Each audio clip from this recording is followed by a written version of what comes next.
আমন্ত্রণ জানাচ্ছি আপডেট সংবাদে। শুরুতেই জানিয়ে দিব গুরুত্বপূর্ণ শিরোনাম, এরপরেই থাকবে বিস্তারিত। এদিকে খান ইউনিসে ব্যাপক ক্ষতির মুখে ইসরায়েলি বাহিনী। গাজায় ভয়াবহ ছত্রাক সংক্রমণে মারা যাচ্ছে ইসরায়েলি সৈন্য।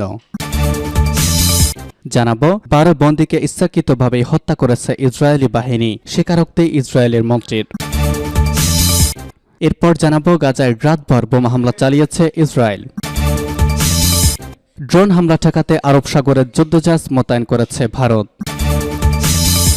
রাশিয়া ইউক্রেন যুদ্ধ, ইউক্রেনের ১০,০০০ ড্রোন ধ্বংসের দাবি রাশিয়ার। এবং সর্বশেষ জানিয়ে দিব কাশ্মীর নিয়ে ভারত পাকিস্তান টানটান উত্তেজনা, কাশ্মীরে সেনা হেফাজতে ৩ জনকে হত্যা, প্রতিবাদে বিক্ষোভ। শুনছিলেন সংবাদ শিরোনাম, এখন বিস্তারিত। তার আগে অনুরোধ থাকবে ভিডিওতে একটি লাইক দিন এবং কমেন্টস করে জানিয়ে দিন কোন জেলা থেকে বা কোথা থেকে আমাদের সঙ্গে যুক্ত রয়েছেন। খান ইউনিসে ব্যাপক ক্ষতির মুখে ইসরায়েলি বাহিনী। গাজা উপত্যকার খান ইউনিসে ব্যাপক ক্ষতির মুখে পড়েছে ইসরায়েলি বাহিনী, ফলে এই এলাকার নিয়ন্ত্রণ গ্রহণ করতে তাদের কয়েক মাস সময় লেগে যেতে পারে। ইসরায়েলি বাহিনী এখানে তাদের কঠিন অবস্থায় পড়ার কথা স্বীকার করেছে। ওয়াল স্ট্রিট জার্নালে প্রকাশিত এক প্রতিবেদনে সিনিয়র এক ইসরায়েলি সামরিক কর্মকর্তার উদ্ধৃতি দিয়ে বলা হয়েছে, উত্তর গাজা ইসরায়েলি বাহিনী যেভাবে নিয়ন্ত্রণ প্রতিষ্ঠা করেছে সেভাবে খান ইউনিসে করতে কয়েক মাস সময় লেগে যেতে পারে, কারণ এখানে হামাস গেরিলা কৌশল অবলম্বন করেছে এবং ইসরায়েলি বাহিনীতে হতাহত সৃষ্টি করেছে। প্রতিবেদনে বলা হয়েছে, সপ্তাহখানেক এখানে অন্তত ১৬ জন ইসরায়েলি সৈন্য নিহত হয়েছে। গাজায় ভয়াবহ ছত্রাক সংক্রমণে মারা গেল ইসরায়েলি সৈন্য। গাজায় ভয়াবহ ছত্রাক সংক্রমণে এক ইসরায়েলি সৈন্য মারা গেছে। হামাসের সুড়ঙ্গে প্রবেশের সাথে এই সংক্রমণের সম্পর্ক আছে বলে অনেকে মনে করছে। কার নিউজে গতকাল রাতে আসাদের আশুতা মেডিকেল সেন্টারে কয়েকদিন ভুগে এক ইসরায়েলি সৈন্যের মৃত্যুর খবর প্রকাশ করেছে। ছত্রাকের সংক্রমণে তার অবস্থা ভয়াবহ পর্যায়ে চলে যাওয়ার পর তাকে হাসপাতালে ভর্তি করা হয়েছে। খবরে বলা হয়েছে, গাজায় হামলা শুরু করার পর থেকে অন্তত ১০ জন ইসরায়েলি সৈন্য নানা ধরনের সংক্রমণে আক্রান্ত হয়েছে। ইসরায়েলি সামরিক বাহিনী এই ধরনের সংক্রমণের সাথে আগে পরিচিত ছিল না। হামাসের সুড়ঙ্গের সাথে সংক্রমণের সম্পর্ক আছে কিনা বা সেখান থেকেই উৎপত্তি কিনা তা নিয়ে অনুসন্ধান করা হয়েছে। ১২ বন্দীকে ইচ্ছাকৃতভাবে হত্যা করেছে ইসরায়েলি বাহিনী। গাজা উপত্যকার একটি বাড়িতে হামাসের হাতে আটক থাকা নিজেদের ১২ নাগরিককে ইসরায়েলি সেনাবাহিনী হত্যা করেছিল বলে অভিযোগ করেছেন ইসরায়েলি লেবার পার্টির সাবেক নেতা শেলি ইয়াচি মজিব। মঙ্গলবার তথা আজ মধ্যপ্রাচ্য ভিত্তিক সংবাদমাধ্যম মিডল ইস্ট মনিটর এক প্রতিবেদনে আনাদোলু নিউজ এজেন্সির বরাত দিয়ে এই তথ্য জানানো হয়েছে। প্রতিবেদনে বলা হয়েছে, শেলি ইয়াচি মোভিচ বলেছেন, ৭ অক্টোবর থেকে গাজায় শুরু হওয়া যুদ্ধে এর আগে ভুলবশত ২০ জন সেনা, নিজ সেনা এবং সামরিকদের হত্যা করা হলেও সম্প্রতি জেনে বুঝে ১২ জন ইসরায়েলি বন্দীকে হত্যা করেছে ইসরায়েল। তিনি আরও বলেছেন, অভিযানটি পরিচালনায় হানিবল প্রোটোকলের আশ্রয় নেয়। এতে অংশগ্রহণকারী ইসরায়েল কমান্ডার ও সেনারা যা ২০১৬ সালে Israeli army chief of staff Gadi Eisenkot বাতিল করে দিয়েছিলেন। ইসরায়েলি মিডিয়ার মতে, হ্যানিবল প্রকেট হল ইসরায়েলি সেনাবাহিনীর দ্বারা প্রয়োগ করা একটি সামরিক নির্দেশ যা নিয়ন্ত্রণ করেছে ফিল্ড ইউনিটগুলো কিভাবে প্রতিক্রিয়া জানায় যখন একজন সৈন্য শত্রু বাহিনীর দ্বারা বন্দী হয়। এতে বলা হয়েছে যে প্রোটোকলটি ১৯৮৬ সালে খসড়া করা হয়েছিল এবং ২০১৬ সালে তৎকালীন Israeli army chief of staff Gadi আইসেনকোটের সিদ্ধান্তের দ্বারা বাতিল করা হয়েছিল, যিনি বর্তমানে সামরিক মন্ত্রী পরিষদে একজন মন্ত্রী হিসাবে কাজ করেছেন। হানিবল প্রোটোকল মতে শত্রু হাতে আটক সেনা কিংবা ইসরায়েলিদের জীবিত রাখার চেয়ে মেরে ফেলাকেই প্রাধান্য দেওয়া হয়। যাই হোক, ইমহচিমোভিচ বিশ্বাস করিতেন যে ১২ বন্দীর হত্যাকাণ্ড হ্যানিবল প্রোটোকল বাস্তবায়নের সাথে সম্পর্কিত।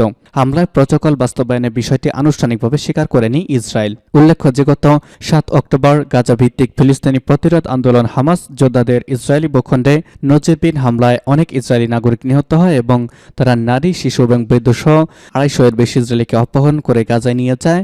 গাজা সীমান্তের কাছে ইসরায়েলি কিবতজ বাসিন্দাদের ওপর তারা এই হামলা চালিয়েছে। হামাস তাদের এমন হামলাকে জেরুজালেমের ওল্ড সিটির টেম্পল মাউন্টে অবস্থিত আল আকসা মসজিদের বিরুদ্ধে ইসরায়েলি আগ্রাসনমূলক পদক্ষেপের জবাব বলে বর্ণনা করেছে। এর প্রতিরোধে পাল্টা আক্রমণ শুরু করেছে ইসরায়েল। ইসরায়েলি হামলা ইতিমধ্যে ২১,০০০-এর বেশি মানুষ প্রাণ গেছে, যাদের মধ্যে অধিকাংশ নারী এবং শিশু। আহত হয়েছেন আরও প্রায় ৫৪,০০০। সূত্র মিডল ইস্ট মনিটরের। গাজায় রাতভর বোমা হামলা চালিয়েছে ইসরায়েল। গাজার দক্ষিণাঞ্চলে খান ইউনিসের কাছে রাতভর বোমা হামলা চালিয়েছে ইসরায়েল।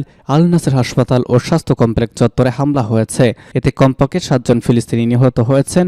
স্থানীয় কর্তৃপক্ষ বলেছে, হামলায় হতাহত বেশ কয়েকজনকে স্বাস্থ্য কমপ্লেক্সে আনা হয়েছে। রাফা অঞ্চলে এই সময় একের পর এক হামলার শব্দ শোনা গেছে।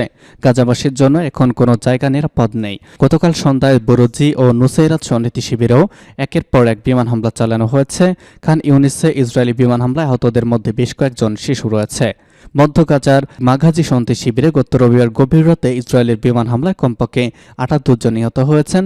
এই ঘটনাকে হত্যাযোগ্য বলে মন্তব্য করেছেন ফিলিস্তিনি স্বাস্থ্যমন্ত্রীর মুখপাত্র আশরাফ আল কিদ্রা। ফিলিস্তিনি স্বাধীনতাকামী সংগঠন হামাস একটি বিবৃতিতে এই বিমান হামলাকে ভয়ঙ্কর গণহত্যা ও নতুন যুদ্ধাপরাধ হিসেবে অভিহিত করেছেন। এরপর আবারও রাতভর হামলার ঘটনা ঘটল। গত 7 অক্টোবর ইসরায়েলে অতর্কিত হামলা চালায় হামাস। এতে প্রায় 1400 ইসরায়েলি নিহত হন। ওই দিন থেকেই গাজায় নির্বিচারে পাল্টা বোমা হামলা শুরু করে ইসরায়েলি বাহিনী। এরপর গাজা স্থলে অভিযান শুরু করে তারা। গাজার স্বাস্থ্যমন্ত্রীর তথ্য অনুযায়ী ইসরায়েলি হামলা এখনো পর্যন্ত গাজায় 20,500 জনের মতো নিহত হয়েছেন। নিহত ফিলিস্তিনিদের প্রায় 70% নারী ও শিশু।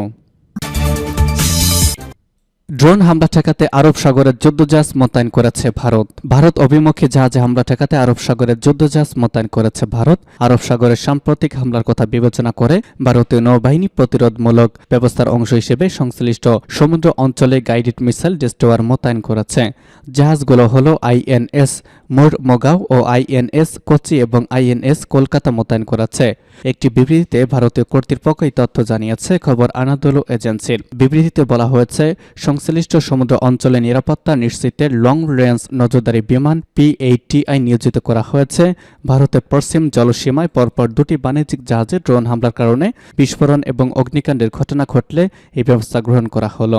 গাজা ইসরায়েলি বর্বরতার প্রতিবাদে ইয়েমেনের ইরান সমর্থিত হুতি বিদ্রোহীরা দক্ষিণ লোহিত সাগরে বাণিজ্যিক জাহাজে ড্রোন হামলা উল্লেখযোগ্যভাবে বাড়িয়েছে। পেন্টাগনের মতে এ পর্যন্ত হুতি বিদ্রোহীরা 35টি বেশি দেশের সঙ্গে জড়িত 10টি বাণিজ্যিক জাহাজকে লক্ষ্য করে 100টির বেশি ড্রোন এবং ক্ষেপণাস্ত্র হামলা চালিয়েছে। অধিকাংশ হামলা প্রতিরোধ করা সম্ভব হলেও কিছু ড্রোন তাদের লক্ষ্যবস্তুতে আঘাত আনতে সক্ষম হয়েছে। রাশিয়া ইউক্রেন যুদ্ধ। ইউক্রেনে 10,000 ড্রোন ধ্বংসের দাবি রাশিয়ার। ইউক্রেনে গত বছর বিশেষ সামরিক অভিযান শুরুর পর দেশটির 10,000-এর বেশি ড্রোন ধ্বংস করা হয়েছে। রাশিয়ার পররাষ্ট্র মন্ত্রণালয় একটি বিবৃতিতে এই দাবি করেছে। রুশ প্রতিরক্ষা মন্ত্রণালয়ের বিবৃতিতে বলা হয়েছে, অভিযান শুরুর পর থেকে ইউক্রেনের 558টি বিমান, 261টি হেলিকপ্টার, 10,040টি ড্রোন, 442টি বিমান বিধ্বংসী ক্ষেপণাস্ত্র প্রযুক্তি, 14,299টি ট্যাঙ্ক ও সাজোয়াজান, 1,189টি রকেট লঞ্চার, 7,479টি কামানের গোলা ও মর্টার এবং 16,660টি ইউনিট বিশেষ ট্যাকটিক্যাল যান ধ্বংস করা হয়েছে। বার্তা সংস্থা রয়টার্সের খবরে বলা হয়েছে, ইউক্রেনের দক্ষিণাঞ্চল খেরসনে গত রবিবার রাশিয়ার হামলায় 5 বেসামরিক নাগরিক নিহত হয়েছেন। ইউক্রেনের কর্মকর্তারা এমন দাবি করেছেন। পূর্বাঞ্চলের শহর হলনিভকারাতে রাশিয়ার মোতায়েন করা কর্মকর্তারা বলেছেন, কিয়েভে হামলায় 1 জন নিহত হয়েছেন। এবং সর্বশেষ জানিয়ে দিব, কাশ্মীরের সেনা হেফাজতে 3 জনকে হত্যা, প্রতিবাদে বিক্ষোভ। কাশ্মীরের সেনাবাহিনীর হেফাজতে 3 বেসামরিক নাগরিককে হত্যা করার অভিযোগ উঠেছে। ভারতের সেনাবাহিনী 8 জনকে তুলে নেওয়ার পরে 3 জনের লাশ ফেরত দিয়েছে। এই ঘটনায় তীব্র ক্ষোভের সৃষ্টি হয়েছে। জনগণ এই ঘটনাকে সেনা হেফাজতে হত্যাকাণ্ড দাবি করে তদন্তের আহ্বান জানিয়েছেন। নিহতরা হলেন মোহাম্মদ শওকত, সাফির হুসাইন আহমদ, সাবির আহমেদ। খবর আল জাজিরার। জানা গিয়েছে, গত শনিবার সন্দেহভাজন বিচ্ছিন্নতাবাদীদের অতর্কিত হামলায় 5 ভারতীয় সেনা নিহত হয়েছে। পরের দিন সকালে কাশ্মীরের পুঞ্জ জেলায় পাহাড়ি টোপাপির গ্রাম থেকে 8 জনকে তুলে নিয়ে যায় সেনাবাহিনী। নিহত 3 জন গুজ্জর নামে একটি উপজাতি সম্প্রদায়ের সদস্য। সাফির হুসাইনের ভাই নূর মোহাম্মদ বলেছেন, সাফিরের শরীরে নির্যাতনের চিহ্ন রয়েছে, তাকে হত্যা করা হয়েছে।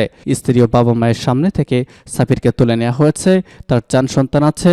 ভাই হত্যার বিচার ও ক্ষতিপূরণ দাবি করেছেন নূর। সামাজিক যোগাযোগ মাধ্যম এক্সে দেওয়া একটি বিবৃতিতে ভারতীয় সেনাবাহিনী বলেছে, 3 জন বেসামরিক মানুষের মৃত্যুর পর খবরটি গেছে বিষয়টি তত্ত্বানাধীন। এদিকে সেনা হেফাজতে 3 জনের মৃত্যুর খবর ছড়িয়ে পড়ার পর বিক্ষোভ শুরু হয়েছে। ক্ষোভ ছড়িয়ে পড়ার আশঙ্কায় কর্তৃপক্ষ ইন্টারনেট পরিষেবা বন্ধ করে দিয়েছে। কয়েকটি মূলধারার কাশ্মীরের রাজনৈতিক দল এবং তাদের কর্মীরা বিক্ষোভ ও হত্যার বিচার দাবি করেছে।